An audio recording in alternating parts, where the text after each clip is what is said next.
Jangan lupa, dengan ikhlas hati, klik tombol subscribe jika kalian suka video ini.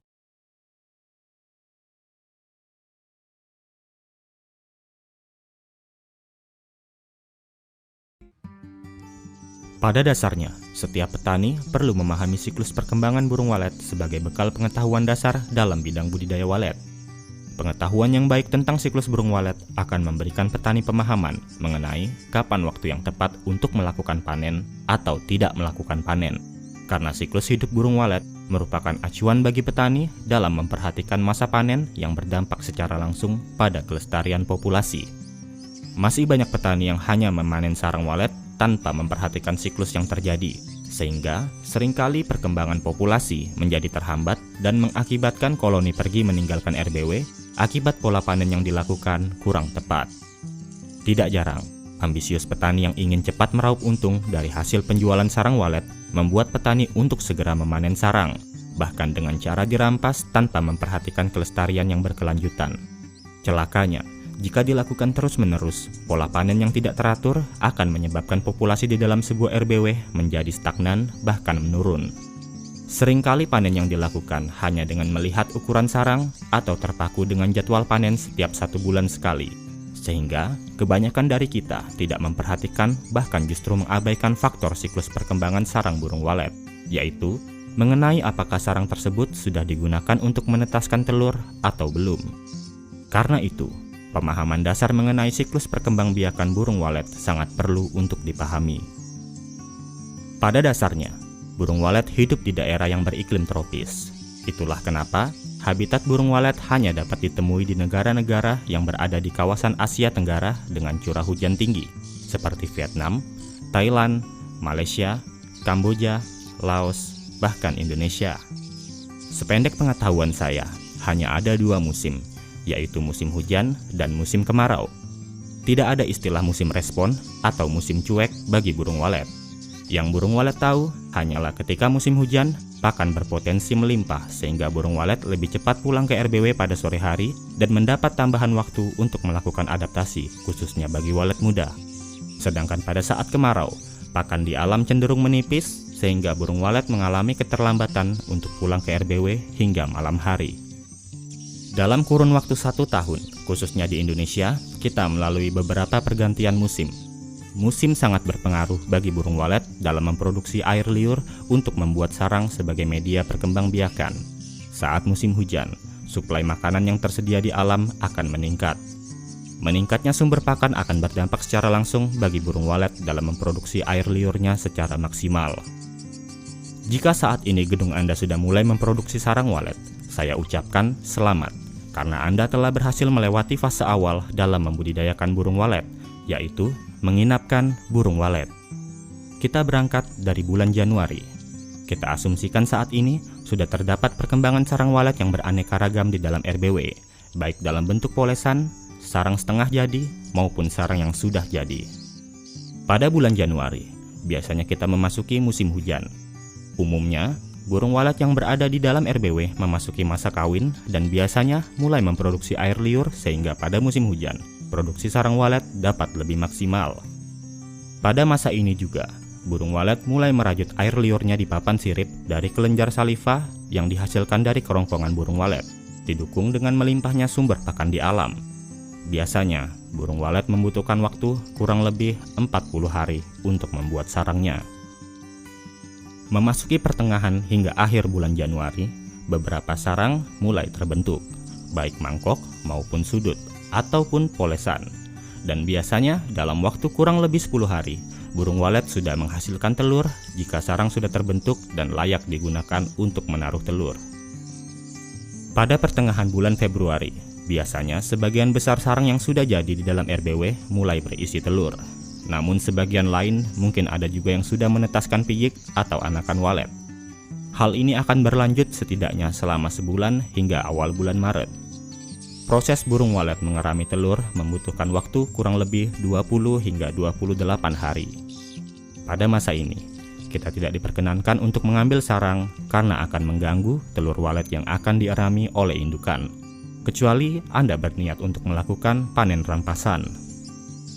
Memasuki awal bulan Maret, hampir sebagian besar sarang walet telah berisi anakan atau piyik.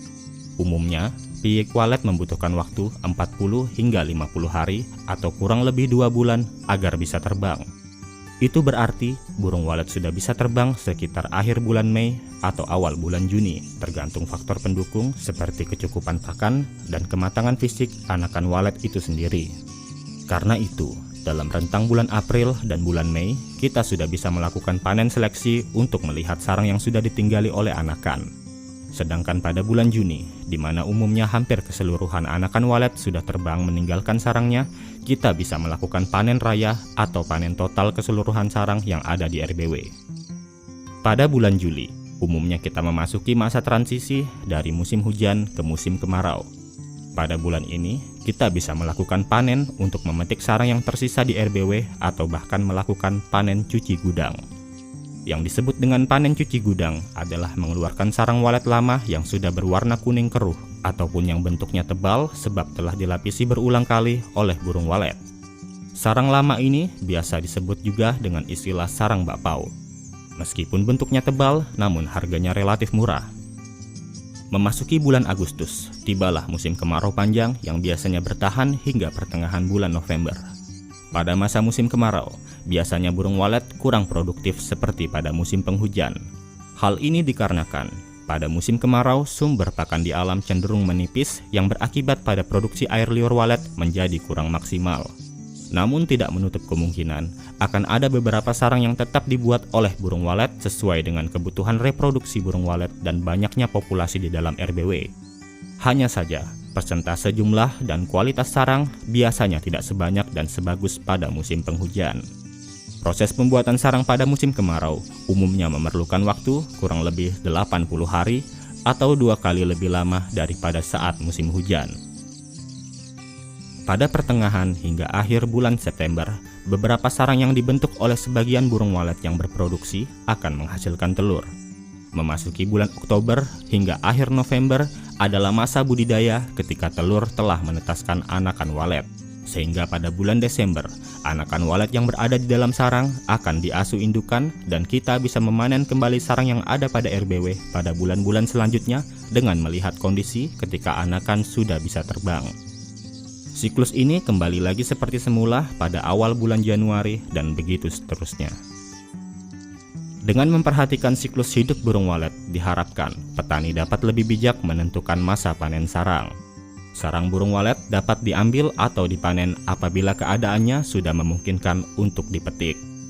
Hal ini dikaitkan dengan beberapa faktor, yaitu musim, keadaan burung walet, kondisi telur dan anakan, serta melihat kualitas sarang. Namun perlu diingat bahwa deskripsi yang disajikan dalam video ini tidak berlaku secara mutlak. Mengingat anomali cuaca dan faktor makro yang ada di setiap daerah tidak dapat diprediksi secara pasti oleh keterbatasan manusia. Kita hanya bisa sebatas memastikan kenyamanan dan keamanan di dalam RBW selalu terjaga. Karena cuaca sebagai salah satu faktor makro merupakan hal yang tidak bisa dirubah oleh tangan manusia. Penjelasan dalam video ini hanya berisi gambaran mengenai siklus perkembangbiakan burung walet secara umum dalam kurun waktu 1 tahun berdasarkan musim. Bisa jadi setiap RBW, khususnya yang sedang berkembang, dalam 1 tahun hanya melakukan panen sarang sebanyak 2 kali. Ataupun jika RBW sudah sangat produktif, bukan tidak mungkin kita dapat melakukan panen setiap bulannya. Dalam melakukan panen sarang, tentunya memerlukan cara dan ketentuan khusus agar hasil yang diperoleh bisa memenuhi mutu sarang walet yang lebih baik. Apabila salah melakukan proses panen, dapat berakibat fatal bagi RBW dan bagi burung walet itu sendiri. Ada kemungkinan burung walet akan merasa terganggu dan pindah ke tempat yang lebih nyaman. Untuk mencegah hal-hal yang merugikan, pemilik gedung walet perlu mengetahui teknik dan waktu panen berdasarkan siklus hidup burung walet itu sendiri. Selain itu, lakukanlah panen pada jam-jam ketika burung walet sudah pergi keluar gedung untuk mencari makan, sekitar jam 9 pagi hingga jam 12 siang, agar tidak mengganggu kenyamanan di dalam RBW.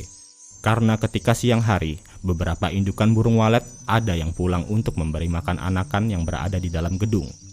Jika masih ada aktivitas di dalam RBW, biasanya burung walet hanya akan berputar-putar di luar RBW dan jika terlalu lama menunggu, dapat berpotensi membuat walet menjadi stres.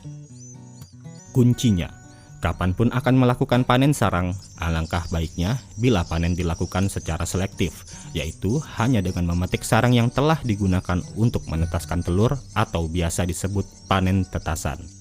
Karena jika tidak selektif, meskipun sarang sudah berukuran 3 jari, bisa jadi sarang yang diambil ternyata adalah sarang baru yang belum digunakan untuk menetaskan bahkan menaruh telur, sehingga yang terjadi adalah panen rampasan.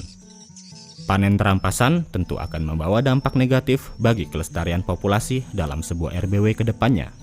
Itulah mengapa ukuran sarang tidak selalu menjadi acuan terbaik dalam melihat waktu panen. Karena itu, lakukanlah panen secara bijak dan selektif. Bila perlu, gunakan kaca untuk memastikan kondisi di dalam sarang apakah sudah digunakan untuk menetaskan telur atau belum, agar populasi dan kenyamanan bagi perkembangan burung walet di dalam RBW tetap terjaga. Demikian video mengenai siklus perkembangbiakan burung walet. Semoga bermanfaat dan dapat menjadi tambahan referensi untuk kita semua, khususnya dalam bidang usaha budidaya burung walet.